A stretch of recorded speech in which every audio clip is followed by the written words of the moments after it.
They clutter your life. You gave them access. Prophetic dream. Hi, everyone. And before I even get onto the teaching, I'd rather just start with the dream, okay? I dreamt that I had just recently joined a gym, okay? I just had a new gym membership, and I was already making friends, okay? And I was enjoying it very much at this gym. And I went in there just with that open, happy heart, okay? Very casually. I did not exactly go there with that zeal to lose weight, like I'm gonna be losing like 10 kg. Like I was there to lose weight, yes, but it was more of a social gathering for me, because I got there, you know, before the classes start. I had come for those group sessions, you know, those group sessions, the aerobic sessions. So yeah, even in real life, those are the ones I enjoy. So I was there, so I'd get there early, and then I'll be meeting with my friends. We're just a group, a bunch of guys and ladies coming together. We'll just talk and laugh, you know, and have a blast. Then the classes would start. So our group in the dream, like we were just that social group, you know, we would be at the back, and as we were busy, as the lessons would start, you know, when you're still learning and you're new, you don't really know the moves.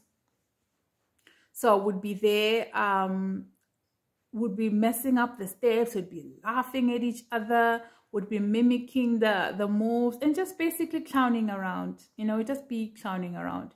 We were just at the back, at the very back, so not as to interrupt the class, but we were just having a blast. But it was more of a social club, social gathering than a gym session for us, you know. The gym instructor didn't say anything because he didn't interrupt his class. We're at the back, and besides, we're paying, hallelujah.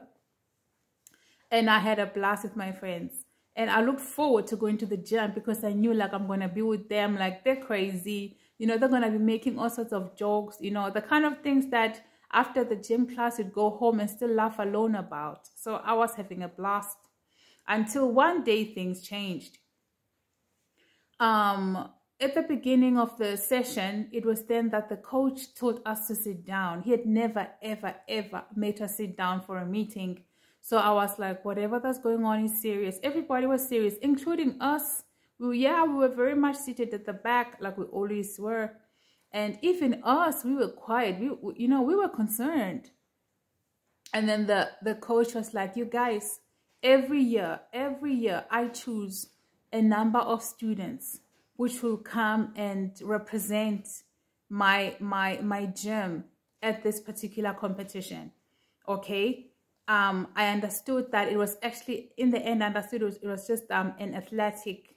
It was just athletics. Okay, we'll be racing. And he said, I pick people who will be a part of my team.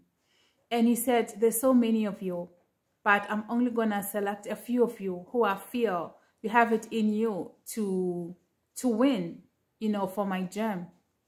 And I remember thinking, like, wow, like I feel like I can make it. I feel like I can be a part of the group he's going to choose. I'm very competitive, okay? So when I heard him say I must choose, I feel like I can't be in a place and then he chooses it and I don't at least try to make it to the team. You know, I just felt in my heart like I could make the team. I just felt in my heart. But I understood that it means I had to change the person that I was at the gym. Because at the gym, I was just this casual person, you know, this clown, a class clown. You know, no one took us seriously, okay? And then he said, I'm just going to choose those few people to represent our gym. And then he said, yeah, I just want you people to know that I'll be watching you. And he said, okay. I think he gave us 10 minutes to get ready. And he said that we're going to the stadium. There's already taxi buses ready for us to go, okay? There I was like, wow, this is serious. Like, this is a game changer. Like, I always came to the gym. There was really nothing to look forward to besides losing the weight, you know?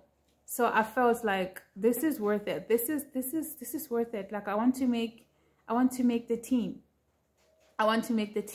I don't have to say much. My friends knew me enough to know that like I'm gonna try and make the team. So they were sort of not happy, like I was about to break the bond that we had. And it shouldn't have been a big deal, like one person out of the group, you know, the group can still stand, you know. So in the dream, I went into the back. In the dream, it's like I had this backy, and behind the backy was just a clutter of clothes. And I went to, as I went there, I find the back of my car is already opened. You know, my friends are around there. I'm busy looking for a sports bag. Now I want a sports bag. I don't know what I was carrying when I went to the gym, but no, now I needed a sports bag. I was looking through the pile of clothes. I couldn't find it. And I thought, okay, let me at least find a towel. Let me at least find a towel, you know. And I was looking for a towel. I couldn't find it. I'm like, guys, are they still here? They're still here. And one of the guys who was next to me is like, yeah, they haven't left you. They're still here. And this made me realize that in our whole team, in the clown team, I was literally the only one who was serious about this, who wanted to make it into the team. And I didn't understand why is it that at least one of them would be interested, because most of them were fit. It was just a few people who were just chubby. They were really fit. They really were fit. I didn't understand why they didn't have the zeal or interest to want to compete. Like, why did they think they won't make it in the team? Even if they didn't make it into the team, it's worth trying. Like, my mind couldn't get over that they don't even want to try. And I felt like we've always been on the same page, but now all of a sudden it's like our friendship was dissolving, and they didn't like it. And I thought, I looked at how I was dressed, like even with the way I was dressed, like you guys, like you could see, like I was just on another page. But I felt like, okay, now that the coach is looking for people to represent his gym, he needs to see, like, I'm in business, like presentation is everything. So now I was starting to look for gym clothes. I couldn't even find nothing. And I'm like, so now I have to go like this. Now what I was wearing was not good enough. It was not good enough. Now I wanted to change. I couldn't find clothes to change. And I'm like, okay, let me just get a towel, at least a towel. Yeah, I couldn't even get a towel. All I kept doing was just to move clothes from the left to the right, from the right to the left at the back of the bucket. It was just clutter. It was just clutter. And then even so, I kept checking to see other people still around. My friends are blocking the way. My friends came around my bucket to look at me. And they were even blocking my view. I don't think they did it deliberately. It was just more to see, like, what is she doing? Is she really doing this, you know? They were not even saying much, you know, they just looked at me. And I remember I got up, I'm like, are they gone? They're like, yeah, they're gone. And I was so angry and so sad. Like, couldn't just one of them have said, Maria, look, if you want to leave, you need to leave now, because these people are already leaving. You just have to go without a towel, without... I didn't even have a bottle of water. I had nothing. You know, I was like, whatever, I can go like this. But when I checked, they had already left. And I felt so sad that I could have so many friends around me, and not even a single one of them would say, Maria, they are leaving you behind. Or Maria, you need to go. Or Maria, take my bottle or take my towel. I'm not interested. I'm behind you. If you think you can make it, I'm behind you. No, they were not like that. They were like, why are you going? The attitude was more like, why are you going? You're messing up the good thing that we have. And my attitude was like, I'm just one person. The group can still stand without me. I'm not a leader of the group. I definitely was not the leader. Okay. So I felt so sad, like, that my friends were like that. And I remember a thought came, like, okay, I can just drive there. I know where they're going. Okay. And then the dream switches. I'm in the next scene. I see myself now walking. I'm still in the same vicinity. And it's like there's another alternative, okay? And I was supposed to catch a taxi. So there were other people also going to catch a taxi. They said they were just going up the road. So I walked with them, leaving all my friends. None of my friends came, not even a single one, you guys. And I walked with these strangers. And then we got into the taxi. And then we all rode in the taxi. Then we all got off. Not all of us got off. I got off with one guy and one lady. And then they closed the door. And as we were about to part ways, that's when the guy said to me, Maria, I was not going to say this part, but I'm just going to say it for someone who needs to hear this. Like I said, with me, God has removed so many people. So it's through dreams that the Lord corrects me. And sometimes I feel like I got it, but God has to send me a message through a dream to say, you're starting to forget now. Now you're getting off the rails, okay? So this is what the guy said. He said to me, Maria, on your way, on your journey, you don't have to say you're going. You don't have to say where you're going. You don't have to explain nothing. When you get inside the taxi, you know the route of this taxi, right? And I said, yes. He said, exactly. Just get inside the taxi, you keep quiet and you sit. And even when you get off, don't say, I'm getting off at the shopping center, I'm getting off at this petrol station. Don't say that. Don't give that much information. You're telling people for what? You're telling people for what? Just tell them that you're getting off at the stop sign. Let them wonder, like, where is she going? Is she going left, right, up, or down? And then you just come out and you close the door and you keep walking. And I'm like, in my heart, I'm like, but I know all of this. Like, I know all of this, but... And then this lady said, you see, Maria, and it's like she was saying exactly what the guy had been saying, but she was just saying it in another way. Like, in your journey, keep your mouth shut. Like right now, there's just so many ears and so many eyes. Keep your mouth shut. Keep your mouth shut. You know where you're going. You know where you're going, right? So just keep going. And when you're in the taxi, when you're supposed to get off, you don't have to say anything. So all in all, stop opening the book of your life like it's some sort of an album to people. Like, say what you need to say, but you need to leave a lot of things as a question mark. And I'm like, okay, because I really thought that's what I'm doing. That's what I'm doing. You know, I guess the Lord is just saying, like, I need to be careful so as not to say too much concerning where I'm going. Okay, because even as much as my dreams, I've already shared with you guys that I don't even share all of my dreams. Some dreams I can only share after a certain period of time has passed. Some things I can only share after certain events have taken place. And that's what I've been doing. And I feel like God is trying to say, now you need to hold back a little bit more. I don't have a problem sharing my life experiences, even my past. But I guess it's also just a warning and a message to someone listening to me. Like, you need to be careful of pointing out and explaining out every single thing. Like, this is what's happening. I'm about to turn left. I'm about to turn right. God has revealed this to me at this point. Blah, blah, this, blah, blah, that. Because there are eyes that are not for you. And there are ears that are not for you. Okay? Yeah. So, that was the dream. So, Jesus, now I'm reading my notes. So Jesus had 12 disciples. Oh, I didn't explain more on the dream, did I? So in my dream, I was the person that I was starting on a new journey. Okay, I was starting on a new journey, and I was excited, but I had a more casual approach. So it was me in my life. I was just living my life, just living my life, being happy, making friends, and I was not aware of the clutter. I was not aware of the clutter that I was creating around me, that some of the people that were in my life were actually blocking some things. They were blocking my views. Guys, please excuse the lighting. It's just the sun keeps coming and going. I always try to take a video in a more shaded area so the sun doesn't keep on interrupting, but it keeps shining, and sorry about that. Anyhow, so I had allowed the people to come in and clutter and cloud my life and even block certain things. And I found, like, what was annoying in the dream was that even though they saw things, they did not have the heart to warn or to encourage, even though they knew my ambitions and my plans. And when I decided to choose a path that was different from them, that was the end of the journey. And I did not yet realize it, but the friends did. That is why there was an indirect sabotage of blocking me from joining the others, because they still want, it was out of love. It was not jealousy. There was not envy. It was like, we are a crew. Like, we always done our thing. Like, what are you doing?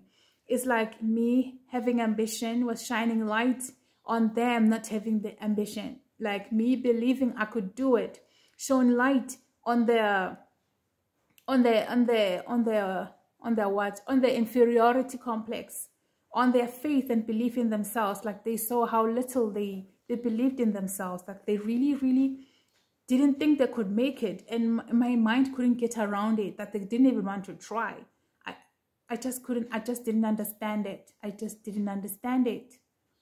So my life was cluttered, and God has been doing, God has done a marvelous work of decluttering my life. And God just wanted me to keep my life decluttered. Keep my life decluttered.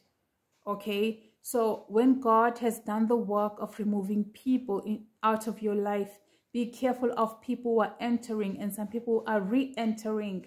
And some people, it's just a matter of being screened by God, and God will tell you the next move. You know, God screens them, and God will tell you the next move. Just like this other dream I dreamt, I saw an old best friend of mine from school. And just naturally, I was like, I took out my phone. I'm like, give me your numbers. And then I remember thinking, oh my gosh, I didn't even run it past God. Like, is God okay that she should be in my life?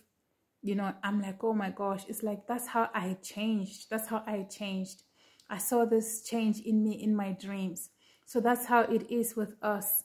That's how it is with us. There are some people we can have for only a certain time, and there are some people we can have now and then later again. But there are some people we're supposed to just be with them for a time, and then we move on. And then we move on. We belong to God. We've been bought with a very high price. As we are sold out to God, like it's Him who chooses which tribe we belong in. We gave the Lord the right to choose our spouses, to choose our careers, to choose our next move, to choose the direction of our lives, to choose the flow of our lives. So choosing friendship, it's obvious, and that's just the really less painful. Is the least painful. I've already shared on my dreams where God has shown me the different people that I saw myself interacting with, and in real life are the people I otherwise might not have brought. I would have interacted with them. It's just bringing them to my close circle that surprised me. Okay.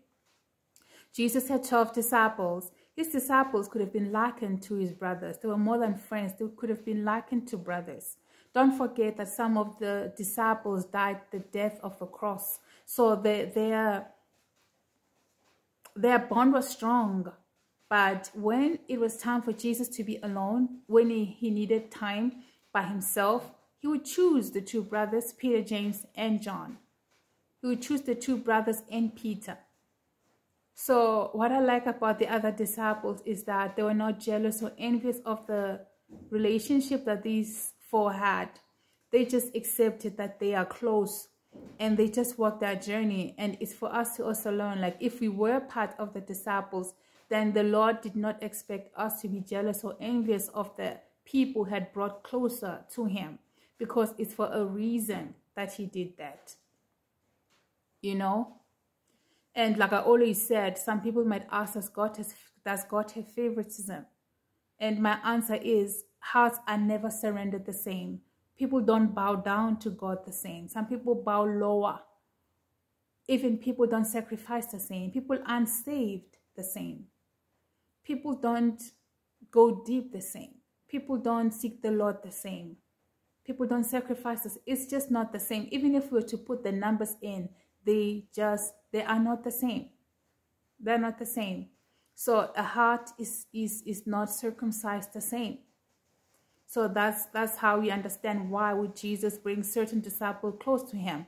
And it doesn't mean that the others are not of him. Like I said, some of them died the death of the cross. Okay. So yeah, in this dream, like the Lord was just letting me know, like, hey, I've done the work of cleaning up your life. Don't be going to bring in more people after I've done all the work. Like, don't be bringing people when I've already removed people. Okay? And a clutter of people will make you to lose your way. You want people whom God has called to you. We don't choose who our clan is. God chooses who our clan is. Okay? So yeah, that's what I wanted to share. And I hope that this blesses someone. Yeah. Thank you guys. God bless.